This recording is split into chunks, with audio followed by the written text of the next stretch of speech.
We will proceed in this order.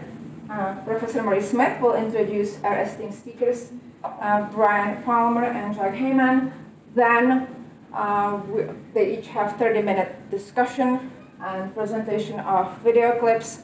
After roughly an hour, we will switch to discussion period for about another 60 minutes. So please give warm welcome to Maurice Smith, who will introduce us. Okay, thanks, Karen. I just want to do a special thanks to Jonah Butovsky, the director of the Center for Labor Studies, for his special efforts in organizing this meeting, arranging financing, especially the sponsorships, which is crucial to the ability of our ability to bring Jack Heyman in from all the way from San Francisco. It's a little bit expensive, even this time of the year, believe it or not. So thanks a lot, John. So this is the second forum that the Brock Socialist Club has organized to discuss the Occupy movement, its potential and its limitations, as well as the economic and social and political conditions to which it is a response. The first was in October when we featured speakers from the Party of Socialism and Liberation, as well as the International Bolshevik Tendency, who are active in the Occupy Rochester and Occupy Albany movements. The Occupy movement, as an international phenomenon, was cresting around that time. But we know, of course, that it has since receded, partly due to the onset of winter, but also due to a significant amount of state repression. But one place where the Occupy movement has continued to have a real presence and impact has been the west coast of the United States. The involvement of Occupy Oakland, Occupy Portland, and Occupy Seattle, and the struggle of the International Longshore and Warehouse Union to keep the recently opened Longview port facility in Washington State unionized is especially noteworthy. This struggle, in which one of today's speakers, Jack Heyman, has been involved, raises a host of important questions about Occupy, about the Occupy movement, the future of the labor movement, and the kinds of struggles required to really change the world. Now, in a very general sense, the Longview struggle points, I think, towards the need for a revival of what might be called the spirit of 1934. So what exactly is the spirit of 1934? In the US, that year saw the eruption of three major labor struggles, each of which helped lay the basis for industrial unionism in the US and Canada. Significantly, each of these struggles was led by Reds, militants who identified themselves with the struggle not only for union rights, but for a socialist world. So the spirit of 1934 is more than just a spirit of militant unionism. It involves a perspective of fundamental social transformation, which regards the construction of a new class struggle leadership for the unions as central to the struggle. Both of today's speakers, I think, are uniquely qualified to draw some of the major lessons for today's struggles of the three big citywide strikes of 1934.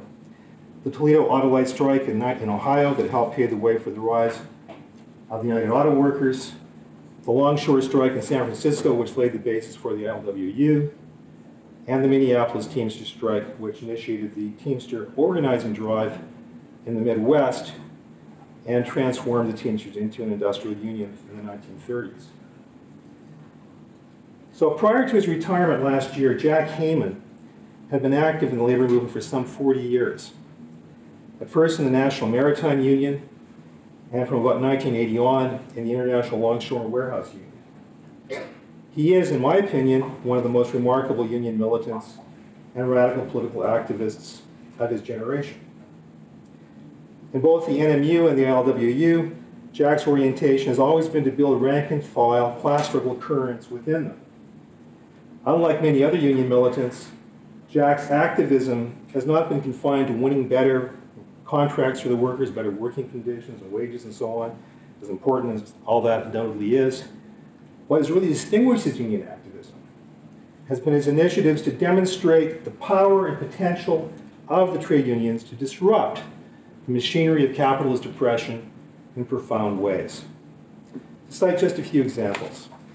In 1984, Jack helped organize a union boycott action of the South African ship Ned Lloyd Kimberley in protest against a racist apartheid system in that country. Nelson Mandela later credited the action with giving a big impulse to the international anti-apartheid campaign, which helped end the white supremacist regime in South Africa. In 1999, he initiated the ILWU's shutdown of all West Coast ports in solidarity with political prisoner Mumia Jamal, who was being threatened with execution at that time. This gave a huge boost to the Free Mumia campaign, nationally and internationally, and undoubtedly played a role in staying the executioner's hand. In 2008, Jack carried out a successful struggle within the ILWU and against its top leadership to shut down every port on the West Coast on May Day in order to protest the wars in Iraq and Afghanistan. And this is the poster that helped advertise and build that event. This was truly an historic accomplishment. First labor political strike against war, against U.S. intervention on the soil of another country that was ever conducted in the belly of the U.S. imperialist beast. Our first speaker, Professor Bryan Palmer, Canada Research Chair in Canadian Studies at Trent University, and Canada's preeminent Marxist labor historian. In addition to editing the highly regarded labor studies journal Labor Le Travail, Bryan has authored about a dozen books on labor history and related subjects. He'll soon be publishing the second volume of his biography of James Buchanan, one of the founders of both the American Communist Party and the American Trotskyist movement. Bryan just told me that he's actually just completed another manuscript which he's trying to find a publisher for that deals exclusively or specifically with the Minneapolis Teamster strike in 1934. Cannon, the subject of his, what I would call magisterial biography, was a key figure in the events of 1934. And cadres of his group, his organization at that time, the Communist League of America, actually played the leading role in the Minneapolis Teamster strike that year, with Cannon playing a key advisory role. So before I turn things over to Bryan, please join me in giving him a warm, and Jack a warm welcome.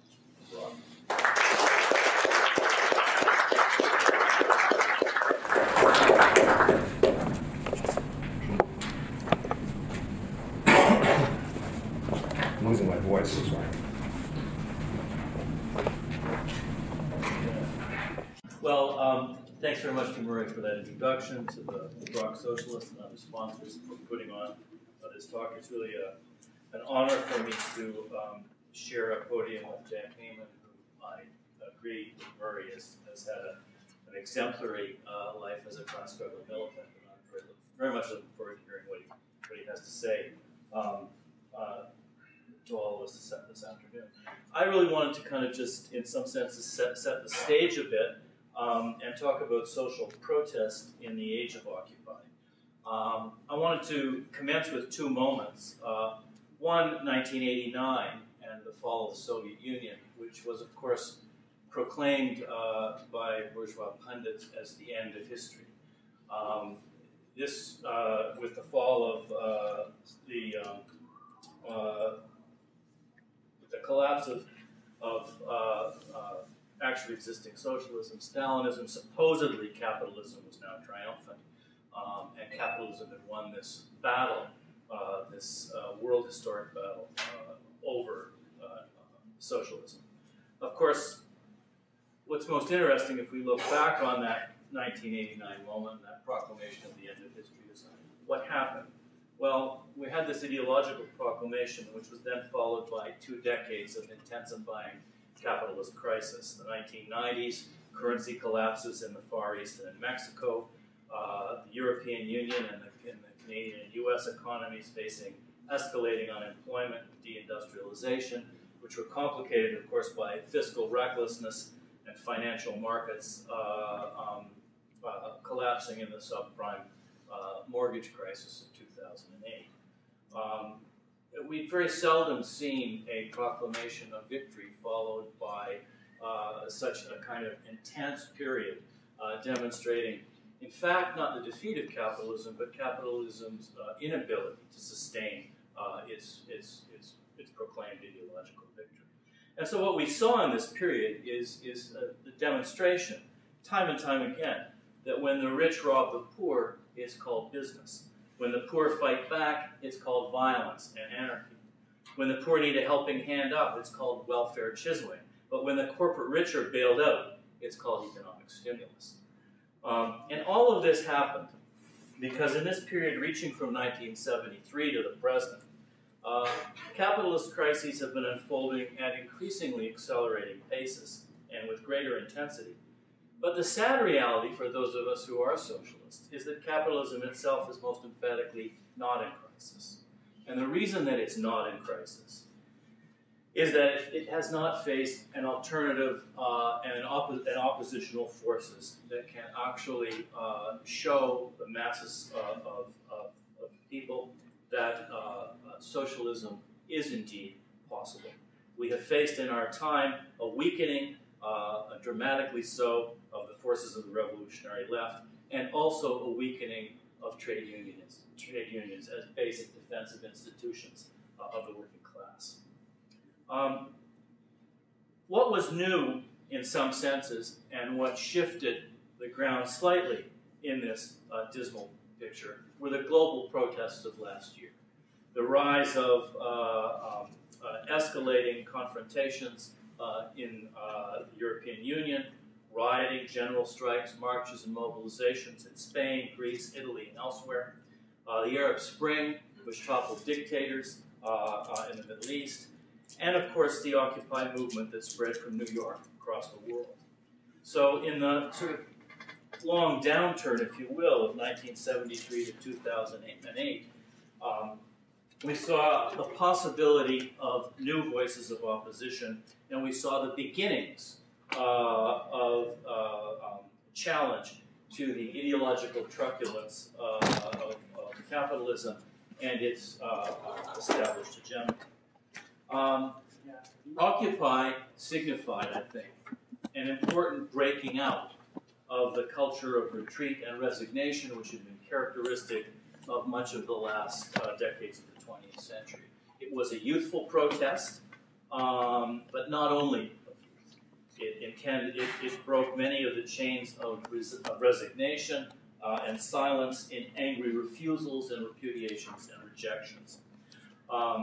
It's captured a basic populist, if flawed, truth in its essential slogan of the 1% in opposition to the 99%. It is, of course, an inchoate, diffuse, diverse movement containing many currents, and some of them quite contradictory. It has, in some senses, bears some of the scars of those defeats and the defeats of the left and the trade unions have suffered in the late 20th century. But it also captured fundamental oppositional truths. The signs in the streets and in the parks told of this. And these are some of them. I believe corporations are people when Texas executes one of them. This economy runs on the exploited labor of undocumented workers. The wall must fall. And finally, I lost my job but found an occupation. So the mobilizations of protest that sort of spread across the globe in 2011 were fundamental class mobilizations and oppositions. In Greece, they battled against austerity measures that threatened to end collective bargaining, put 150,000 workers out of work, and forced down wage rates by a massive 22%. And reading the sort of blueprint for Ontario's economic future presented by Don Drummond a few weeks ago, it's very clear that in Ontario we face many of the same kinds of challenges. So we're all Greeks, we're all in the same boat. In Tunisia and Cairo, powerful indignations were proclaimed that managed through occupations of squares, through connections to the labor movement, to general strikes, to topple two dictators who had long been the favorites of the American empire and its rulers, including Democrats like Bill Clinton and Barack Obama. In China, and the emerging political economy giant on a world scale, but one with obvious feet of clay, youth are in motion, and so too are workers. Indeed, arguably the most volatile social group on the global stage right now are the millions of Chinese workers in mines, mills, and factories. The proletariat has not so much been sort of eliminated from capitalism and sort of ended its role in Marxist terms as capitalism's gravedigger, as it has, in some senses, shifted some of its potency and power from the west to the east, and from the north to the south. Now, Occupy, of course, does not have all the answers and all the solutions, and even does not articulate many at this point, of these solutions clearly. But the fundamental point is that the Occupy movement has revived the raw energies of anger. Its strengths rest on its youthful exuberance, its commitments, its refusal to any more bury the obvious brutality and fundamental unfairness of a social order that systematically robs the poor to feather the obscenely affluent nests of the rich. Occupy signals, in some senses, a mood shift as well in the popular classes. In 1970, hard hat construction workers and youthful anti-war protesters clashed in New York City. The archetypal burly proletarians wanted nothing to do with the unpatriotic, unwashed who wouldn't fight the war in Vietnam. They spit on them. In 2011, the sons of those 1970s hard hats walked through Zuccotti Park and the first Occupy encampment, and they doffed their helmets to the metaphorical sons and daughters of the 1960s unwashed. Patriotism wasn't cutting it anymore. Hatred of Wall Street, theft, United Truckers, and advocates of Turtle Island. And in Oakland, Seattle, and Portland, I think there's a vanguard, really, of this movement, which Brother Jack Heyman will speak about today, in which the Occupy protests fuse very much with class struggle unionism. Why this shift? Class realities really did come home to roost in that period, reaching from the early 70s into the financial collapse in 2008. In the original home of the Occupy encampments, Manhattan, there was the biggest income gap in the country. The top fifth of earners hauled in almost $400,000 annually, compared to the bottom fifth's paltry $10,000. Between 1980 and 2005, some 80% of U.S. income was indeed appropriated by the top 1% of the population. The rallying cry of the Occupy symbolic 99% was that decisive declaration of the Occupy movement that this reality had to change. And also critically important, I think what the Occupy movement also struggled to do, and in its message did, was in some ways bridge the racial divide so critical in American history.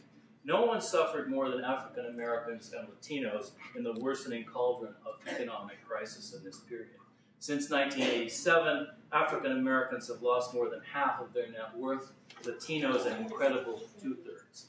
Mortgage foreclosures and declining housing values hurt those groups, like African Americans and Latinos, that, similar to previous waves of ethnic immigrants into American capitalism, invested in the basic necessities of everyday life, of which housing stock was sort of the critical area of equity. But all workers suffered. even for those in relatively well-paying union jobs, which were increasingly led by trade union bureaucracies that had ossified and turned very conservative, that had lost the sort of sense of what trade unions were about, lost the sense of the history of the movement. There was the sense that it was acceptable to forego wage increases in the 1970s, 80s, and 90s, as long as housing prices kept on rising. This was the sweat equity of workers who, in relatively good union jobs, had, if declining real wages, still had rising real house prices. But when the collapse of 2007 and 8 destroyed this equity, and when 5.5 million manufacturing jobs disappeared in 42,000 plant closures, and when housing prices plummeted, homes were foreclosed on, working class anger seethed over into a whole series of sort of public proletarian spaces. The chickens of the capitalist crisis were indeed coming home to roost. And this, in some senses, was fundamental to what was going on. Where will Occupy go now? It very much remains to be seen.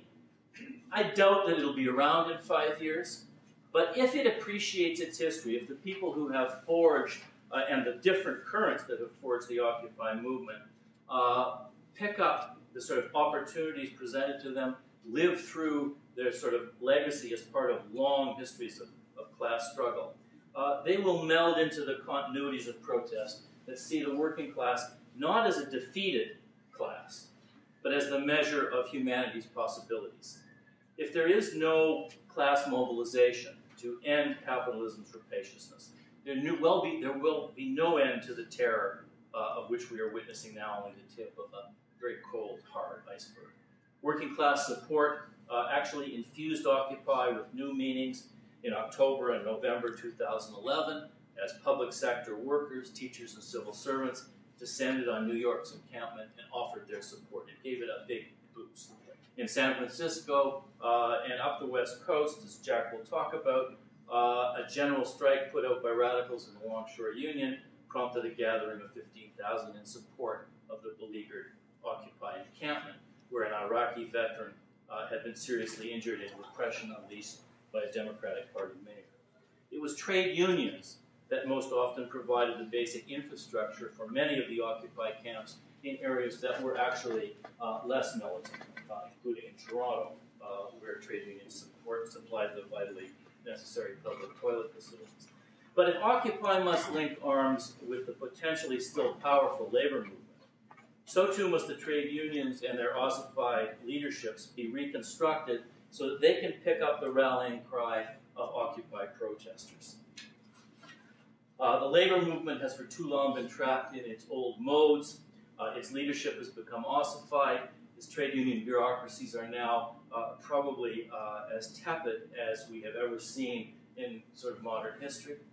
And trade unions must actually become more political, jettisoning their business union concerns with jurisdictions, their narrow understandings of collective agreement boundaries, their refusals to basically break out of the confinements of legal constraints, which have been part of the history of, in Canada and the U.S., of the post-World War II settlements that kind of constrain unions in fundamental ways, particularly legally. They must extend the meaning of the original slogan that animated all trade unions: an injury to one is an injury to all. Rebuilding a movement culture of opposition, claiming the commons, refusing capitalism's entrenched prerogatives, fighting for all of humanity. This is the legacy of labor's pioneers, and it desperately needs to be revived now. And one route to that revival is closer connection, possibly, with the best elements in Occupy, which may be coalesced into a politics of revolutionary challenge, attentive to class struggle, and making the union centers of militant resistance. So what really needs to be done, I'm arguing, is a basic and sort of parallel process in which the task of our times is to rebuild, regroup, and reconsolidate the revolutionary left, and to rebuild the unions into centers of class struggle mobilization. There are many, many examples of how this might be done. The Minneapolis strikes that Murray referred to are fundamental in this. And they, the 1934 strikes there, are really a kind of sort of an amazing story in which there were 5 or 6 Trotskyists, revolutionary Trotskyists who worked in the coal yards in Minneapolis in the late 1920s. The Teamsters Union at that time in Minneapolis had maybe 75 members. It was very much an ossified craft union kind of structure. They believed only in organizing the drivers, the actual people behind the wheel, not the people who worked in the warehouses, not the people who worked in the markets. The Trotskyists had a protracted and long-term perspective. And what they managed to do was to essentially create, from the ground up, an actual militant industrial union that by the end of 1934 embraced 7,000 workers that beat back one of the most vicious civic administrations of police and the mayor, that fought a progressive governor, farmer labor figure named Olson, who was willing to call in the National Guard to defeat the strikers. That beat back and sort of neutralized a very reactionary trade union leadership in the Teamsters led by Daniel Tobin, an old-style Irish carter who thought that organizing anybody outside of very narrow jurisdictional bounds was to be vetoed, and who saw no strike that he ever wanted to support. In addition, they faced a citizens' alliance of employers that was as viciously committed to the open shop as any body of employers in the history of the United States. From there, they springboarded a mobilization that managed, by the end of the 1930s, to have organized interstate truckers across the Midwest, and they were pretty much solely responsible for the expansion of the Teamsters nationally from an organization of 75,000 in 1933 to an organization of over 400,000 in 1940. They built a mobilization that united the employed, the unemployed. It formed a militant women's auxiliary that supported and fought on picket lines. They created a daily newspaper to combat the sort of misinformation of the established press. They established a union headquarters and a strike headquarters that was a block long and that encompassed a commissary, a hospital, with nurses and doctors on staff to look after those who would be injured in the battles that they fought. And those battles were quite vicious, quite violent. Strikers were killed, as were special deputies, and many, many more were injured. So this is a kind of heroic battle that does show what can be done. And I think increasingly, too, in our times, when we hear so much about how it is impossible to fight back under the conditions that we face, if you look back and look at the conditions that those workers and that revolutionary leadership faced in 1934, to me, it's just their times were actually much tougher than ours, and yet they managed to create a major advance and win a major victory. So I think that the task of rebuilding the left, which falls to all of us, the task of rebuilding the trade unions as militant centers of class struggle, which is the task of people in those unions, and the task of winning, in some senses, the Occupy forces, which have given us a lot of hope and a lot of enthusiasm to a class struggle perspective, is really where social protest will and should be going in the age of Occupy and beyond. Thank you very much.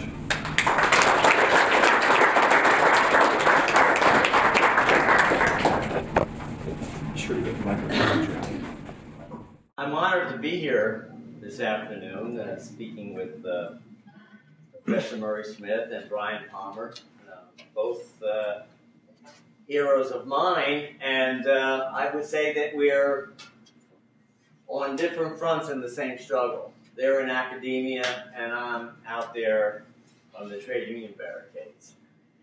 I want to dedicate my remarks to begin with a longtime friend and comrade of mine who was involved in many of the struggles I was, Bill Savory, who just died last year.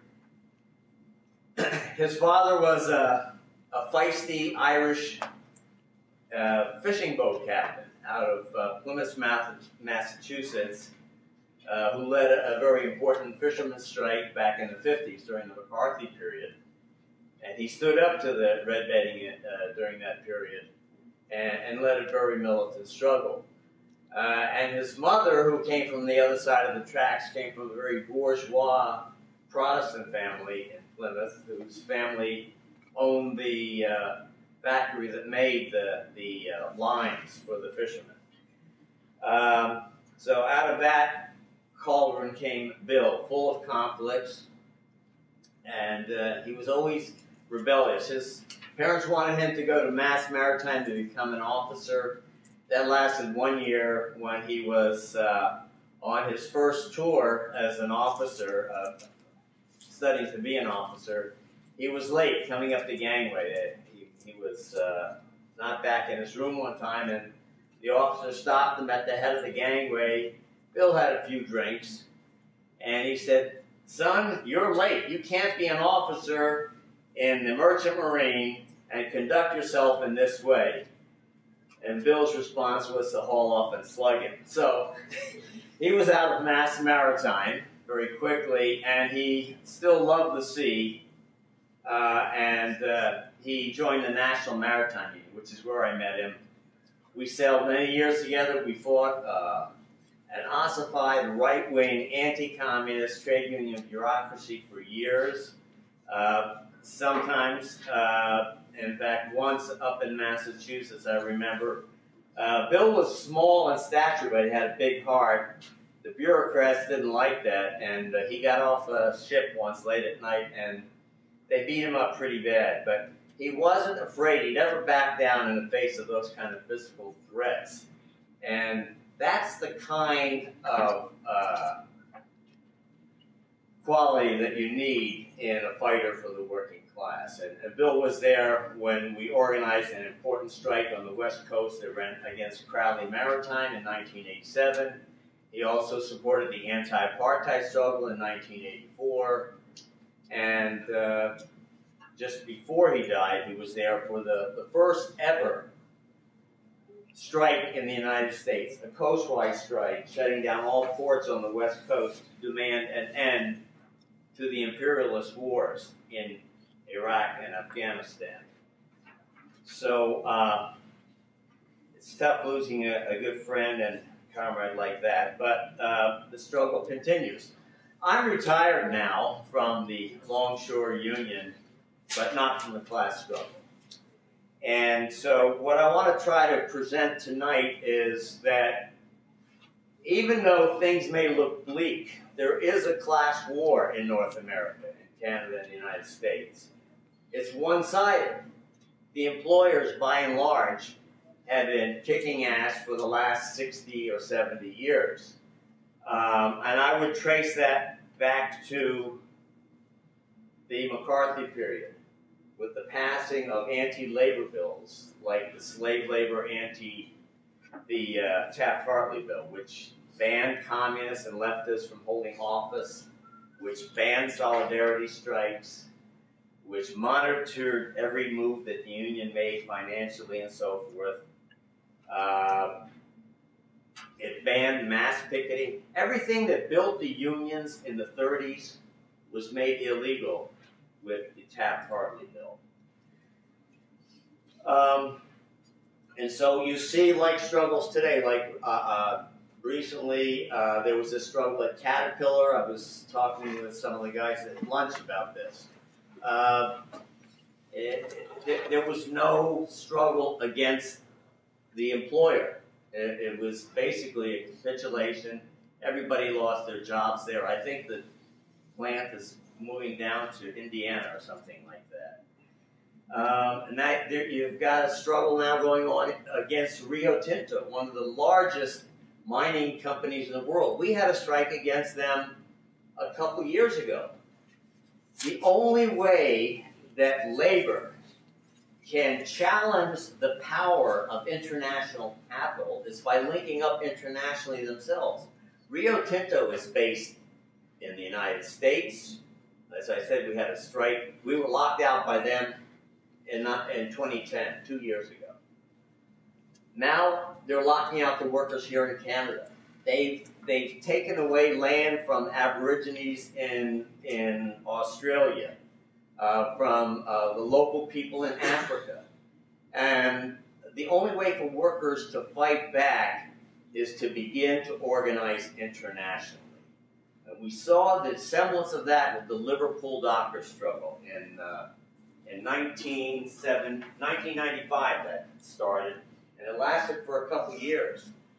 Those workers did a brilliant thing. They revived the whole idea of internationalism within the workers' movement. They were locked out in Liverpool, England, and they spread their picket to the east coast of the United States. That had never been done in decades. And lo and behold, the ILWU, which is not a radical union, honored their picket lines. And that spark resonated. It really spread to other dock workers' unions. And so it's that kind of a struggle that, although they lost that struggle, they showed the way. They said that if we can unite internationally, we have the power to stop these international conglomerates. And so, about 6 years later, in the year 2000, Charleston longshoremen were on strike. They were picketing over a ship, the Nordana Lines, which was a Danish shipping company that refused to use labor from the Charleston Longshore Union. The South being a right-to-work state, they went to a non-union, a scab outfit. Now, the Longshore Union in Charleston is predominantly black. No, it's all black. Still segregated to this day. What they did was put up a picket line, and the police attacked them. We saw pictures of that, of the police attacking them. Now, the longshoremen were black. The clerks who do the inventory, the pencil work, were white. That's still, in this day and age, the segregation of unions. But we saw this, and my local in San Francisco was predominantly black. And we said, these brothers are under attack by the police, by the maritime employers. We need to go to their aid. And so the president of the local and myself went there. We found out exactly what the struggle was about. And because of the struggle that had taken place with the Liverpool dock workers that said the only way you can beat these international shippers is by going international, we contacted the next port where these ships went to. And that happened to be Spain, Valencia, Spain. So we emailed them and said, look, these brothers in Charleston are having a difficult time. This is a contractual dispute. They had a contract with this company for 25 years, and now the company is going non-union. And so the dock workers from Spain, who we'd met through the Liverpool dock workers, said, yeah, we think we can do something to help out here. And so what they did is they went up the ship. When the ship pulled into port in Valencia, the president of the union and a couple of his colleagues went on board, and they told the captain, you know, all this cargo here is stowed improperly. It's really unsafe, and our men are not going to go up here and work this cargo. So you're gonna have it loaded in Charleston properly by Union labor, otherwise we're not going to work this ship. The captain immediately went down the gangway, called his headquarters in London, and they called the Danish owners, and they said, listen, this is the situation. We've got to go with the Union labor in Charleston, and then they'll start unloading it in Spain. If we don't do that, they will not unload the cargo in Spain. Within 48 hours, the longshoremen in Charleston had a signed contract. That's the power of international labor. So what I'm saying is this struggle here at Rio Tinto can be won, but it's not going to be won here in Canada. They've got to link up with other mining workers in Australia, in South Africa, in the United States, and together with the transport industry, for instance, shipping on trains, on trucks, on ships, link up with the transport workers to hot cargo or refuse to handle struck goods. That's how the unions were built in the first place, and that's the key to victory now. The problem is the labor laws that are made against us. And Leon Trotsky wrote a pamphlet called Trade Unions in the Epoch of Imperialist Decay. One of the points that he made so vividly, and it's so true today as it was 60, 70 years ago, is that the trade union bureaucracy is growing closely with the state. So now what we get is, in 48, when unions were absolutely opposed to Taft-Hartley and wanted to fight, they didn't strike against it. Don't forget, Taft-Hartley was passed in the middle of the McCarthy period when unions were fighting each other. There was a vicious anti-communist bloodletting going on during the McCarthy period. So Taft-Hartley bill was passed. Unions opposed it. Nowadays, union officials use it to say, oh, the Taft-Hartley, they won't allow us to strike. We can't put up a mass picket line here. We can't stop these trucks. That's illegal. This is illegal. If you play by the boss's game, by their rules, you will lose. That's what Bryan was talking about with the Minneapolis Teamsters. Unless labor defies the bourgeois laws, they will never make gains and will continue to lose. And so I wanted to show a video in a few minutes about what's going on in Longview, because the one union that would really survive the McCarthy period intact in the United States was the Longshore Union, the West Coast Longshore Union, the International Longshore and Warehouse Union.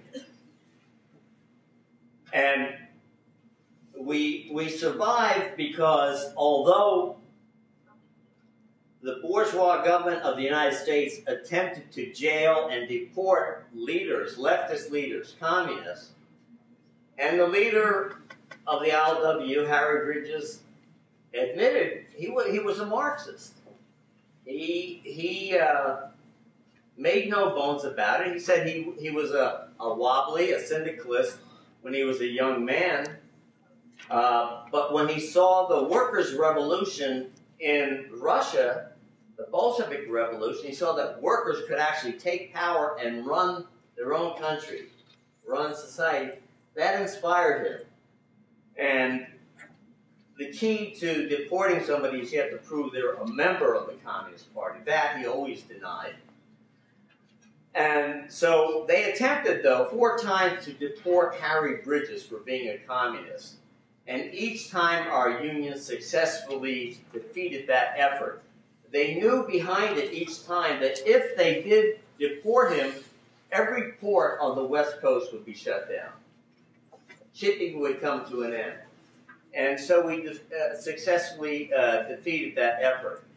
But nowadays, these scurrilous trade union bureaucrats use the Taft-Hartley Act in order to not wage class struggle against the employers. And so that's one of the reasons why, or the main reason why, the class war has been all one-sided for the last 60 years or so. Before I get into this little clip, it's just a short clip, I want to talk a little bit about Occupy. Bryan talked about it a bit, but, and I agree with your analysis that it's inchoate, there are different tendencies, they're undeveloped, it's very raw. But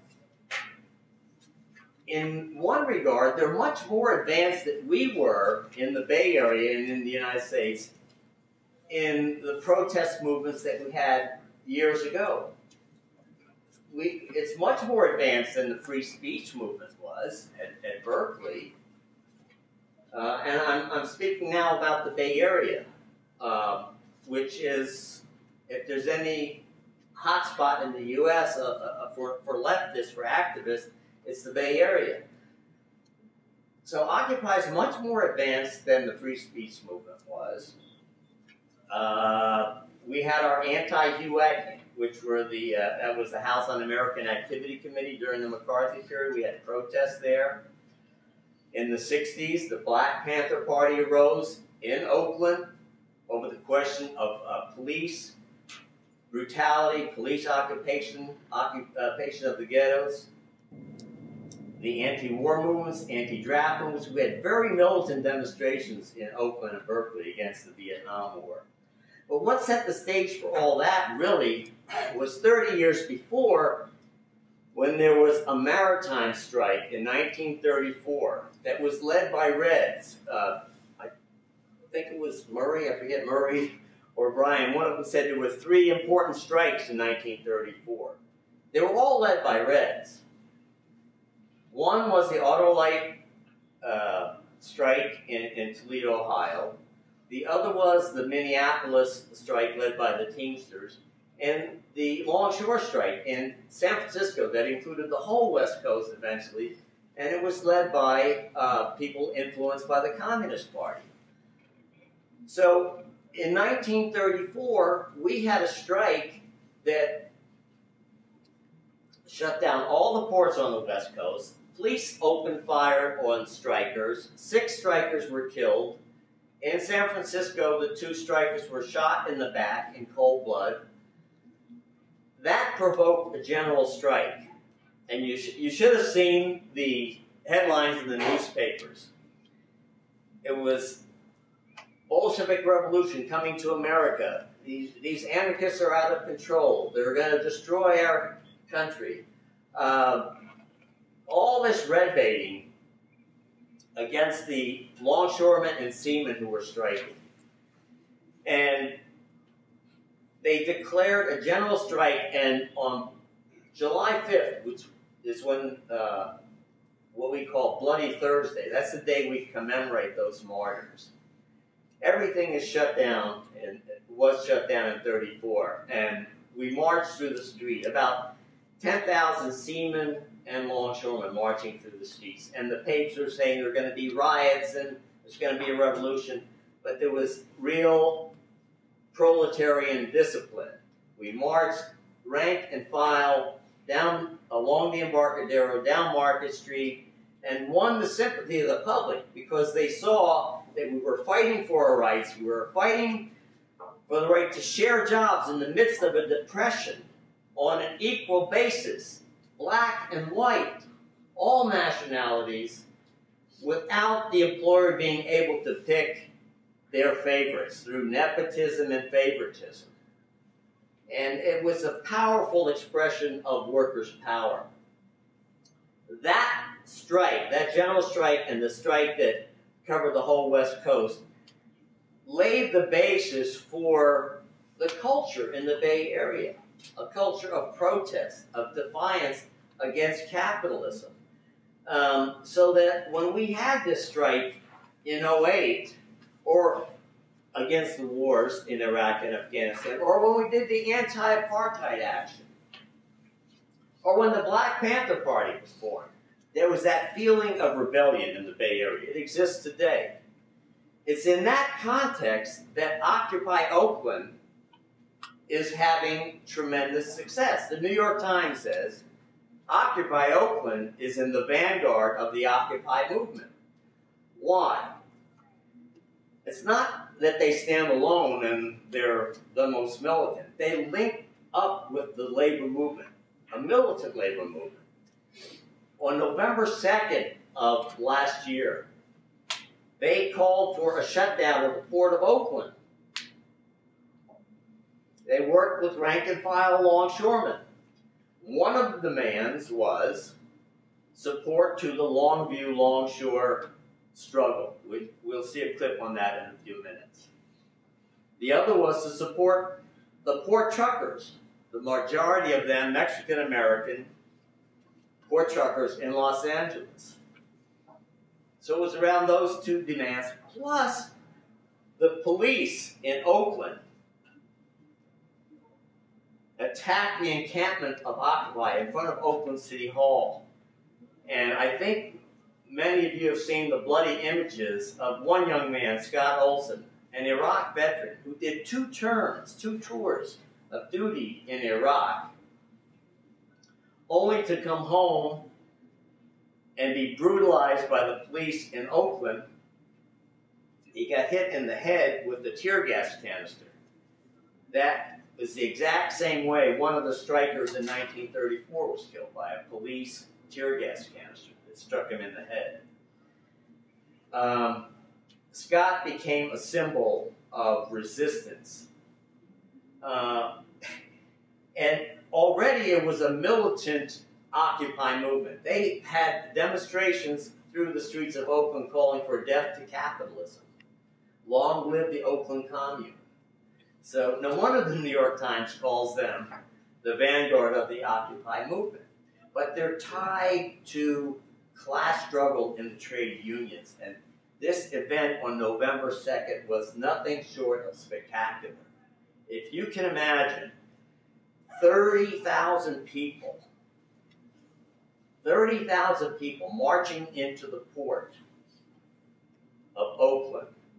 It's never happened before. Never ever happened. And I know the figures are accurate because one of the members of the Inland Boatmen's Union that works on the ferry boats, you have to count passengers as they go on the ferry boat so you don't overload the ferry boat.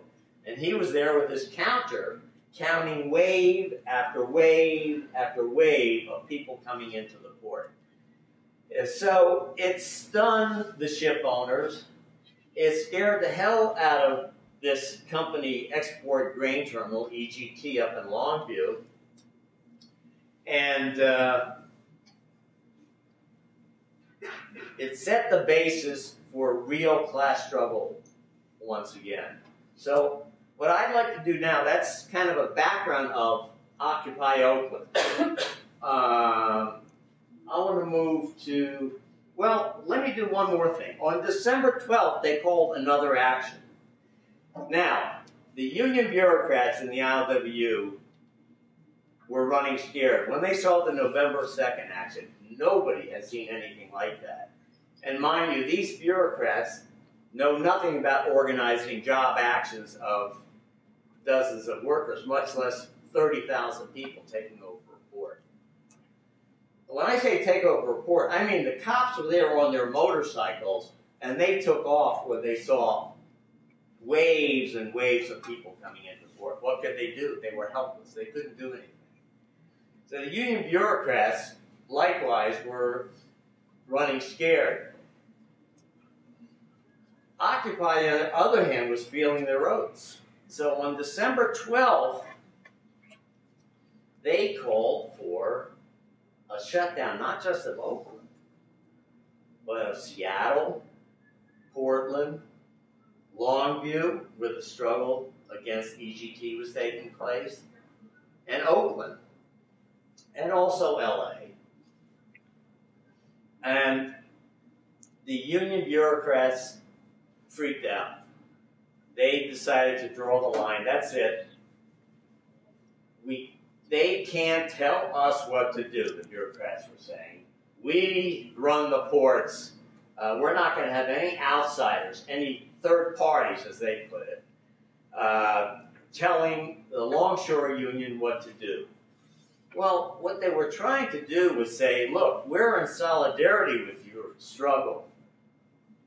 if you go by the rules of the bosses that you can't have mass picketing, you're not going to win that struggle up in Longview. We need to shut down every damn port on the West Coast to win that kind of a struggle. That's what Occupy was saying. The union officials went on TV, they went on the internet, and the presidents of the different locals said, our members are not supporting this, we run the ports, Occupy is not part of the labor movement. And what happened on December 12th was in some ways actually more significant than what happened on November 2nd. Because you had the trade union bureaucracy opposing a militant action in solidarity with Longview longshoremen and with port truckers, by the way. So when December 12th happened, once again, rank and file longshoremen worked with Occupy to make sure the ports were shut down. And you'll see in the video here, the ports did shut down because rank and file longshoremen, in the best tradition of the ILWU, honored picket lines.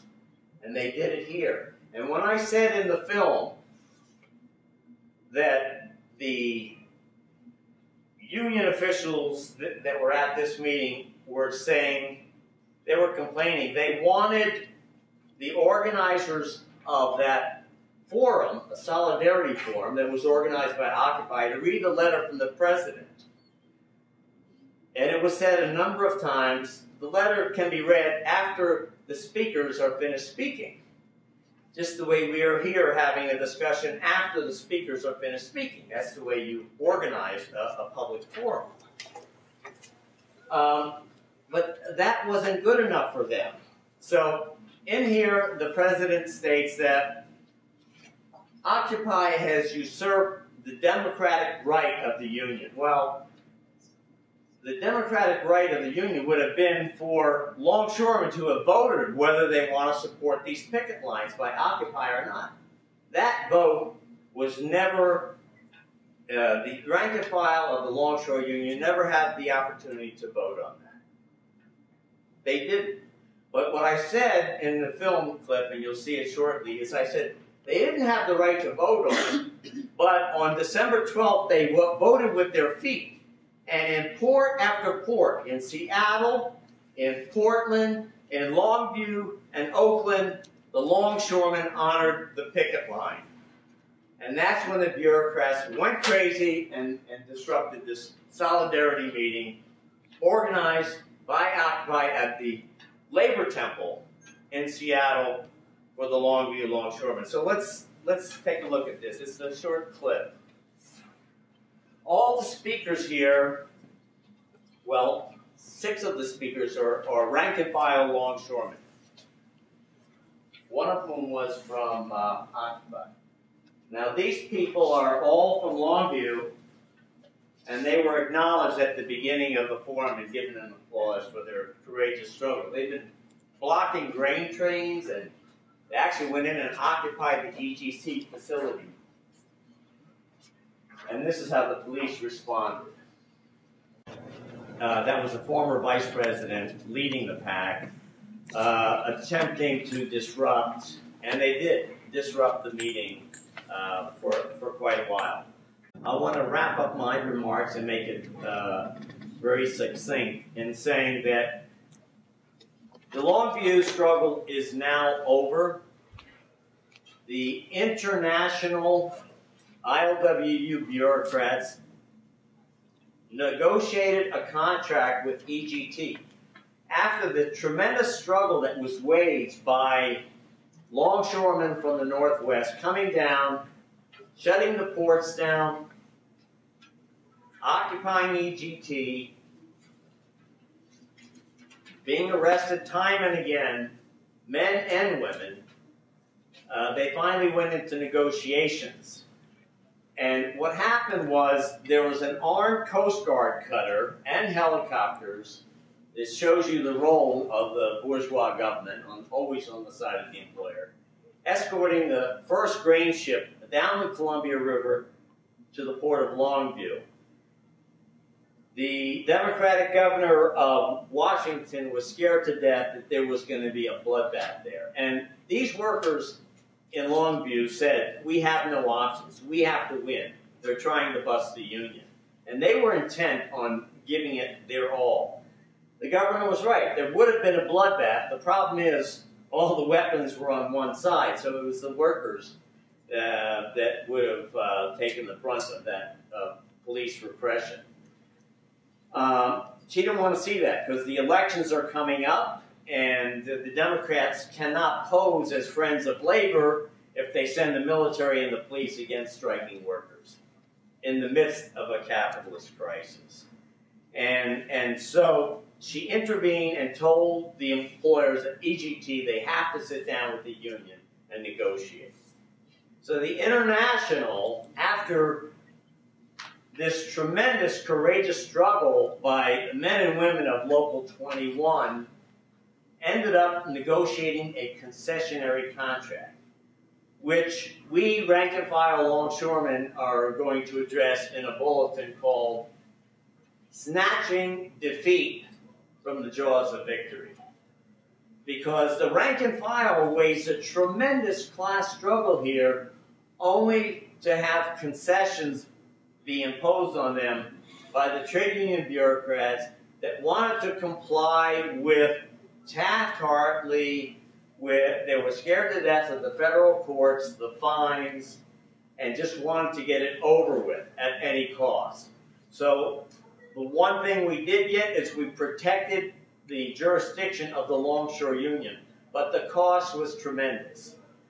We don't have the hiring hall procedures in place like we do in other ports, where jobs are shared, they're rotated. Remember, I told you about the 1934 strike that won the hiring hall. The employer has the right, they gave them the right to pick their own select workers, separate from the hiring hall. Although they are ILWU workers, they're a select pool of workers. If there are 3 illegal work stoppages, and Christ, we have what's called illegal work stoppages all the time on the West Coast. If you have 3 illegal work stoppages, the contract is null and void. The employers can rip it up and hire whoever they want. We still celebrate Bloody Thursday. That's a sacred holiday for us when police murdered strikers in 1934. Every port on the West Coast is shut down. The employers, in your face, in this contract said, well, you can celebrate Bloody Thursday, but we're going to be working that plant. Management will be working the plant. They said you have a right to have a picket line, but we have a right to hire scabs to work behind your picket line. What kind of a picket line is that? We have some of the best picket line language in the United States. And they're giving it away in this contract. So I'll be putting out a publication by the, it's called the Maritime Workers Monitor. And if you're interested in getting a copy, give me your name afterwards and I'll be glad to email it to you. It's going to be up on a website. Maybe this is the easy way. It's called www.transportworkers.org. We have some time for question and answers, I think. So, Karen?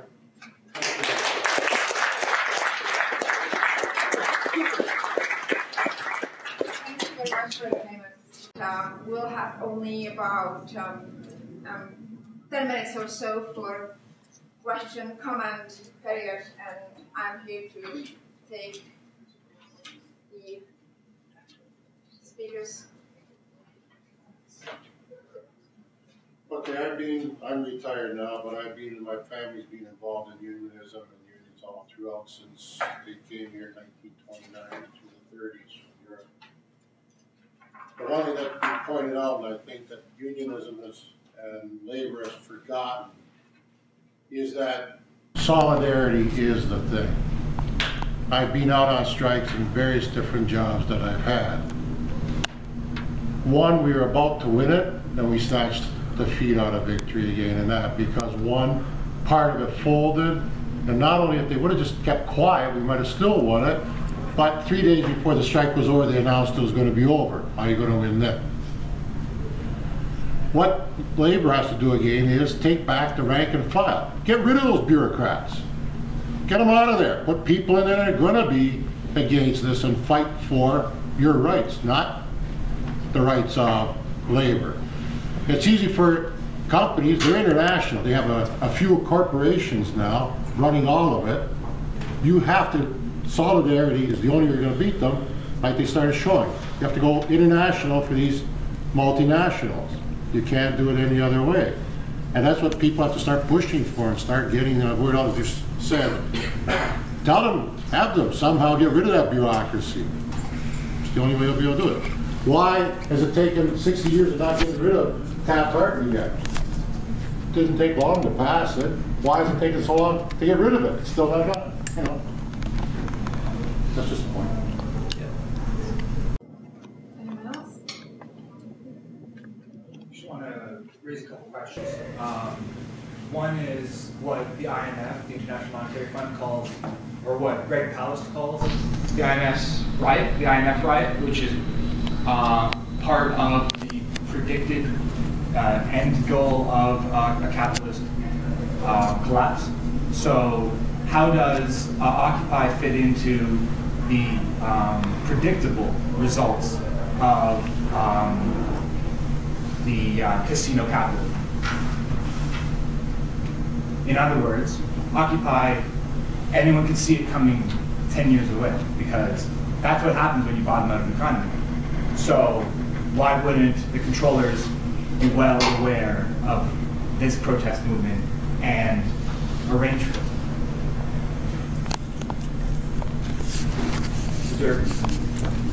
These are you're not understanding my usual. I'm not understanding quite the question. Okay. So, First of all, IMF riot. Yes, heard of it? I've heard of the IMF. I'm not sure. What are you referring to? The IMF riot is when people stand up to the collapse of their economy. And it is highly predictable. And therefore, the capitalist system is asking for uprising. So that it can Indeed. further crush it, or? Well, that's why it's a discussion.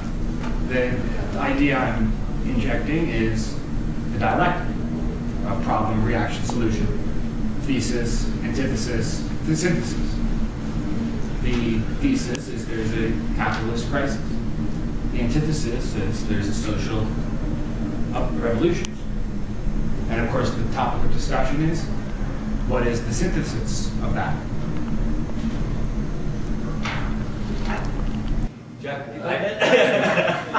I'm not a professor of economy, but in the one part that I didn't have to answer is I say the thing that's most lacking in the working class struggle is that there is no workers' party that's going to represent the class interest of workers.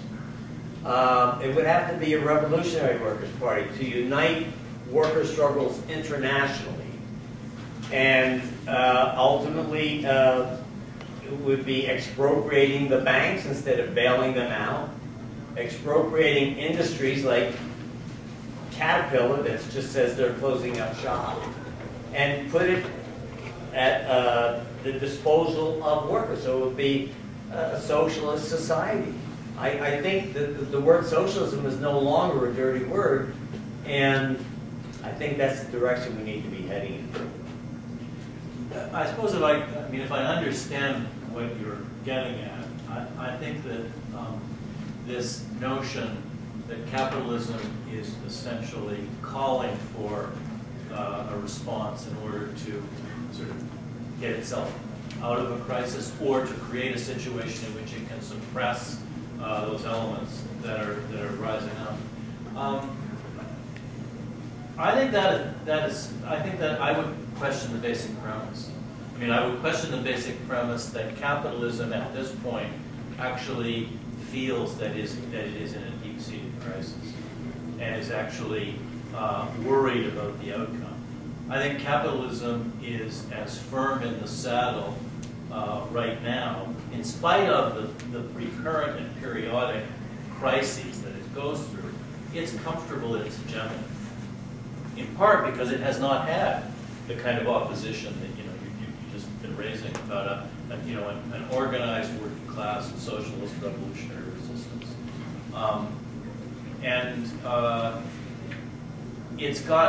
There's no doubt that capitalism faces some challenges, but there's also no doubt that out of these crises come concentrations of capital that actually, I think, increase the power of the capitalist class on a global scale, unless there is an organized resistance that fights back. So I might question some of this.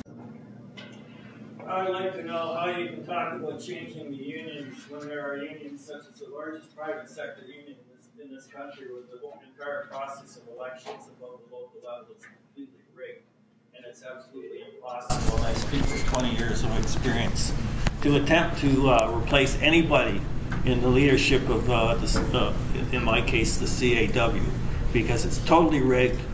Anybody who even begins to try to challenge to get those positions is totally made into a pariah, is totally mobilized against by a machine that is worthy of any organization you could possibly imagine. It is impossible to transform that organization. It is impossible, and that is not the only organization, but that's true. What needs to be done is the labor movement needs to be rebuilt from the ground up, and the entire strata above the local level needs to be obliterated.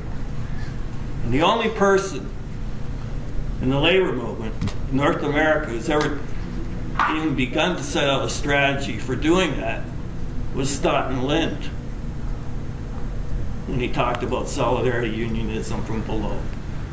I'd like a response to that. Well, I guess I'll take it in part. Stoughton Lynd, that's a name I haven't heard of. I think he was a pacifist during the Vietnam War days. But, no, look, first of all, I sympathize with you that the trade union movement by and large is moribund, is bureaucratic, it's ossified, it's dictatorial, it represses the rank and file at every turn. But to obliterate the trade union movement, to destroy it, only plays into the hands of the capitalists. It's not an impossible, but it is a difficult situation. The CAW has all different sorts of workers within their ranks, some of whom are longshoremen. And I think the first principle that you have to understand in fighting the bureaucracy is that the precondition for independence and democracy in the trade union movement is independence from the state. The first thing that many of workers in my union want to do is they want to sue the union. They want to bring the capitalist government in to decide how to change our union around. It's not democratic. We don't have to vote on this or that. So I don't think you can do it by appealing to the state to come in and straighten your house out. It's not an easy process, but you got to link up with other rank and file workers in other parts of your industry to expose the trade union leadership, and it's going to be sometimes strike actions. It's going to be illegal. You should be putting out a newspaper. You should have a program that points in the direction of a class struggle. But to just simply say we've got to obliterate it, well, then you're starting from ground zero again, and I don't accept that argument. Bryan Palmer wrote an excellent book about the revolutionary left in this country and how do you really change the trade union movement. And the argument then, I still think holds true today, is boring from within. That is, to go into the trade unions, organize on a class struggle basis, and throw out the trade union bureaucracy. Is it easy? No. But there's no other way.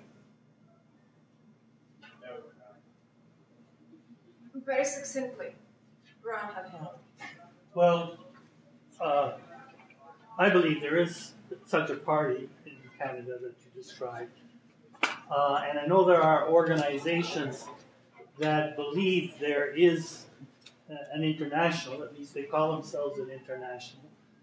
But I don't believe that there is such an international at this time.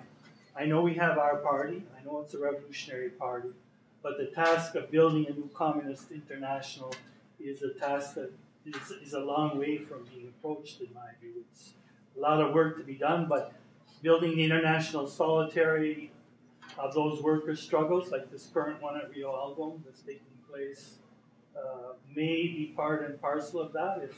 If workers can link up to progressive political parties in those countries where the solidarity is taking place. Like, I don't know if there's a revolutionary communist party in Papua New Guinea, but I know there's workers fighting there.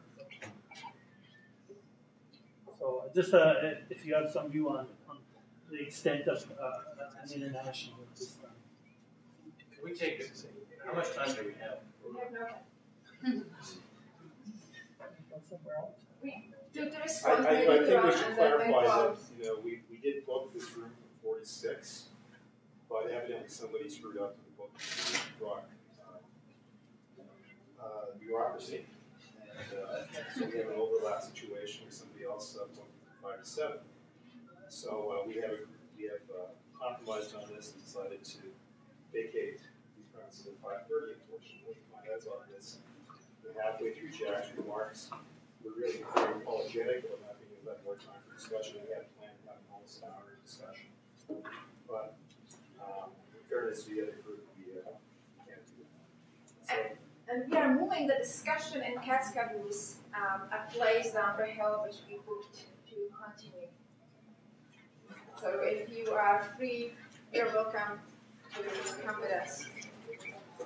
Yeah, we'll be there about 6:30.